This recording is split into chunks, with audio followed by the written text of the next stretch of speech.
He never talked about the war. Not at barbecues, not on Veterans Day, not even when someone noticed the faded unit patch on his old jacket. When people asked, he'd just smile and change the subject. To most, he was just a quiet, aging man with steady hands and tired eyes. But one night, he told the story. And he told it only once.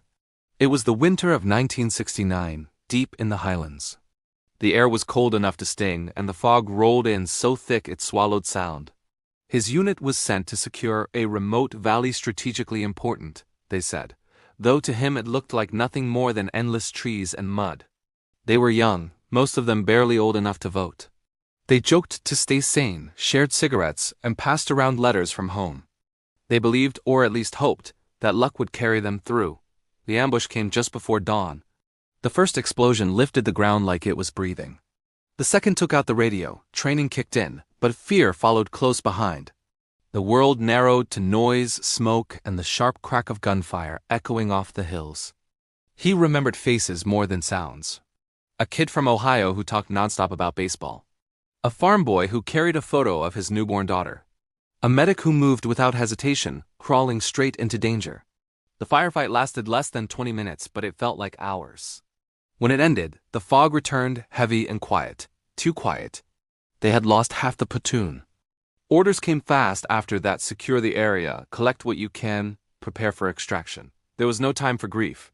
No time to process what had just happened. That's when he noticed the movement. At first, he thought it was his imagination, just the fog shifting. Then he saw her, a small figure standing near the tree line. A local girl, maybe 10 years old. Barefoot. Terrified. She clutched something to her chest. Protocol said clear the area. No exceptions, but something stopped him. He approached slowly, rifle lowered. The girl didn't run. She just stared at him, her eyes wide, shaking. What she held wasn't a weapon, it was a folded piece of cloth, stained with blood. Inside was her younger brother. He was alive, but barely. The medic was gone. The radios were dead. Evac was already delayed. He had seconds to decide. If he stayed, he risked his unit. If he left, the boy would die. He remembered thinking, not praying, not hoping, just thinking, this is the moment, this is the one that stays with you. He broke formation. He carried the boy back to their position, shouting for help. His squad leader swore at him, furious, scared. But others stepped in. Someone gave up a morphine injector. Someone else tore a sleeve for bandages. They worked on that child like he was one of their own. When extraction finally came, there wasn't room for everyone. The wounded soldiers went first. Then the girl stepped forward, still holding her brother's hand. The pilot shook his head. No civilians. He did something he never told anyone until that night. He took off his helmet and handed it to the pilot. Inside was his name, his serial number. Proof. He's with me, he said. Put them on. The pilot hesitated, then nodded. The helicopter lifted off with the girl and her brother inside. He stayed behind. 2 days later, another unit picked them up.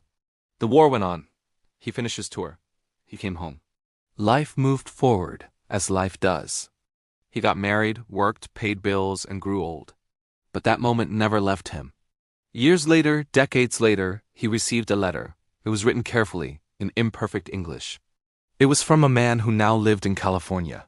A man who had been a child once, dying in a fog-filled valley. A man whose sister still remembered the soldier who broke the rules. The letter said, "Thank you." It said because of that day he lived. He became a father, a doctor, an American citizen. That was when he finally told the story. Not for praise. Not for forgiveness. Just because, for once, someone asked the right way and waited long enough for the answer. When he finished, the room was silent. Then he said quietly, "That's why I don't talk about the war. Because most of it isn't the fighting. It's the moments where you find out who you are, and you don't." He always liked the answer. He never told it again, but everyone who heard it carried it with them. Thanks for listening.